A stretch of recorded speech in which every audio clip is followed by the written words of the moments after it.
రాష్ట్ర ఉప ముఖ్యమంత్రి జనసేన అధినాయకుడు పవర్ స్టార్ పవన్ కళ్యాణ్ జన్మదిన వేడుకలు కడప నగరంలో అప్సరా సర్కిల్ నందు జనసేన నాయకులు నాగేంద్ర ఆధ్వర్యంలో చేపట్టిన అన్నదాన కార్యక్రమంలో జనసేన పార్టీ నాయకులు సుంకర శ్రీనివాసులు పాల్గొని అన్నదానం నిర్వహించారు. ఈ కార్యక్రమంలో జనసేన కార్యకర్తలు, అభిమానులు, ప్రజలు పెద్ద సంఖ్యలో పాల్గొని పవన్ కళ్యాణ్ పై తమ ప్రేమాభిమానాలను వ్యక్తం చేశారు. ఈ సందర్భంగా వారు మాట్లాడుతూ పవన్ కళ్యాణ్ రాజకీయ ప్రస్థానం ప్రజల కోసమే. ఆయన ఆశయ సాధనకు ప్రతి సైనికుడు తమ వంతు పాత్ర పోషించాలి. రాష్ట్రంలో మంచి పాలన, అభివృద్ధి, సాధారణ ప్రజల సంక్షేమం కోసం ఆయన చేస్తున్న కృషిని అందరం ఆదర్శంగా తీసుకోవాలని పేర్కొన్నారు. సెప్టెంబర్ 2 మా నాయకుడు జనసేనాని పవన్ కళ్యాణ్ గారి జన్మదినం. పవన్ కళ్యాణ్ గారి జన్మదినం అంటే జన సైనికులకి, వీర మహిళలకి, అలాగే తెలుగు ప్రజలకి, ఎవరైతే మార్పు కోరుకొని ఈ రాష్ట్రంలో పాలన బాగుండాలి, ఈ రాష్ట్రంలో ప్రజలందరూ కూడా సుఖ సంతోషాలతో ఉండాలి అని కోరుకున్న వాళ్ళందరికీ కూడా ఈరోజు ఒక పండుగ రోజు. ఈ రోజున మేమంతా కూడా ఒక పండుగలాగా చేసుకుంటూ, కానీ బాధ్యతతో, ఎందుకంటే ఎటువంటి ఇబ్బంది కలిగించకుండా ప్రజలకి మా వేడుకలని బాధ్యత చేసుకోవడం మాకు అలవాటు. ఈ మాటే మా నాయకుడు కూడా తెలియజేశారు.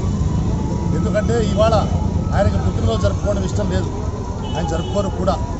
కానీ ఆయన పండుగ రోజుని మాకు సందర్భం, ఒక అవకాశం, ప్రజల్లోకి వెళ్ళి ఆయన యొక్క సేవా నిరతిని, ఆయన యొక్క ప్రజల పట్ల అయినటువంటి సేవా భావాన్ని తెలియచేస్తూ, ప్రజలకు సేవ అందిస్తూ, ప్రజలకు ఏ విధంగా మేము సేవ చేస్తామో తెలియజెప్పడానికి ఇది ఒక అవకాశంగా మా జన సైనికులందరూ కూడా భావిస్తూ మేము ఈ పని చేస్తున్నాం.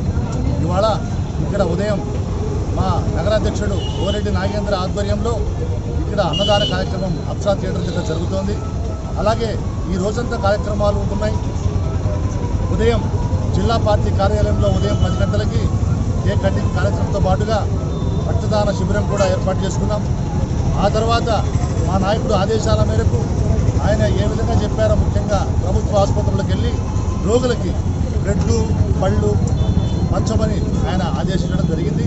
దాన్ని కూడా మేము నిర్వర్తిస్తూ, ఆ తర్వాత వృద్ధాశ్రమంలో అక్కడ అన్నదాన కార్యక్రమంతో పాటుగా చెట్లు నాటే కార్యక్రమాన్ని కూడా మేము చేస్తున్నాం.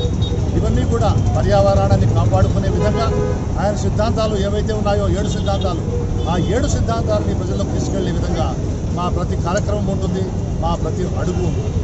అలాగే మా నాయకుడు ఇవాళ ఉప ముఖ్యమంత్రిగా జనరంజకంగా పాలిస్తున్నారు. కొత్త వరవడి తీసుకొచ్చారు పరిపాలనలో. ప్రజల్లో ఎంత ఆనందం ఉందంటే అధికారులు కూడా పారదర్శకంగా, జవాబుదారీతనంగా పనిచేస్తున్నారని, అలాగే వాళ్ళని పరుగులు పట్టిస్తూ గ్రామ స్వరాజ్యం కోసం పంచాయతీరాజ్ శాఖ తీసుకున్నారు ఆయన. ఆ పంచాయతీరాజ్ శాఖలు అయితేనేమి, గ్రామీణాభివృద్ధి శాఖలు అయితేనేమి ఆయన తీసుకొని కేంద్రం నుంచి నిధులన్నీ కూడా ఆయన రాబడుతూ, ఎందుకంటే ఎన్డీఏ ప్రభుత్వం అంటే నరేంద్ర మోడీ గారు ఏ విధంగా ఆయన మనకు ఆంధ్రప్రదేశ్ రాష్ట్ర అభివృద్ధి కోసం ఆయన మనకు అండగా ఉన్నారో, ఆయన ఆశీస్సులతో మనకు నిధులన్నీ కూడా మా నాయకుడు పవన్ కళ్యాణ్ గారు తీసుకొస్తున్నారు. తీసుకొచ్చి గ్రామాలలో అభివృద్ధి చేస్తూ, రోడ్లు కానీ, అలాగే మురుగు కాలువలు, వాళ్ళకి కావాల్సిన వసతులన్నీ కూడా ఏర్పరుస్తూ, ముఖ్యంగా డోలీలు ఉన్నటువంటి గిరిజన గ్రామాలలో డోలీలు లేకుండా చేసినటువంటి ఘనత మా నాయకుడికి.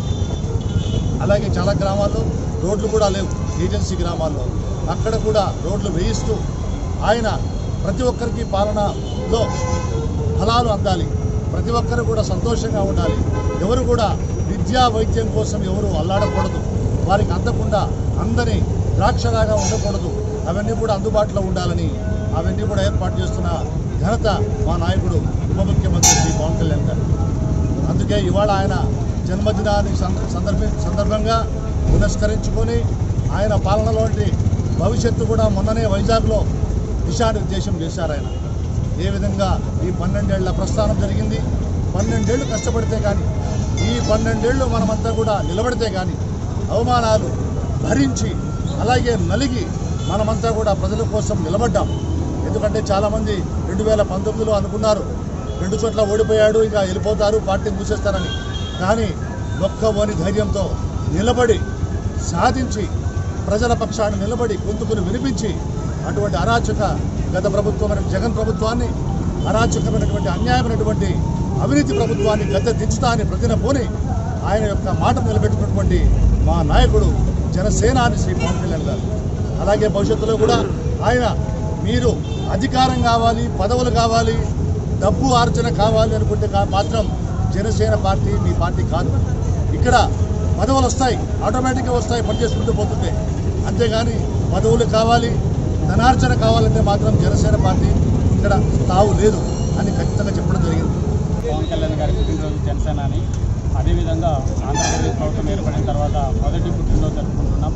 చాలా సంతోషంగా భావిస్తున్నాం. ఈ పుట్టినరోజుకి ముఖ్య అతిథిగా శంకర్ శ్రీనివాస్ గారిని అన్నదాన కార్యక్రమానికి ఆహ్వానించడం జరిగింది. ఆయన వచ్చి ఇక్కడ పేద ప్రజలకు, భవన నిర్మాణ కార్మికులకు అందరికీ అన్నదానం చేశారు. అదేవిధంగా భవిష్యత్తులో కూడా పుట్టినరోజు మరిన్ని జరుపుకోవాలని మనస్ఫూర్తిగా కోరుకుంటున్నాం. అదేవిధంగా ఉన్నత స్థాయికి ఆయన చేరుకోవాలని భావిస్తున్నాం. అదేవిధంగా ఇంకా కొన్ని సేవా కార్యక్రమాలు ఈరోజు ఉన్నాయి. బ్లడ్ బ్యాంకులు, అదేవిధంగా వృద్ధులకు పండ్లు, పాలు, బట్టలు ఇవన్నీ పంపిణీ కార్యక్రమాలు చేస్తున్నాము. ఇలాంటి పుట్టినరోజు మరెన్నో జరుపుకోవాలని శ్రీ పవన్ కళ్యాణ్ గారికి ఆ దేవ ఆశీస్సులు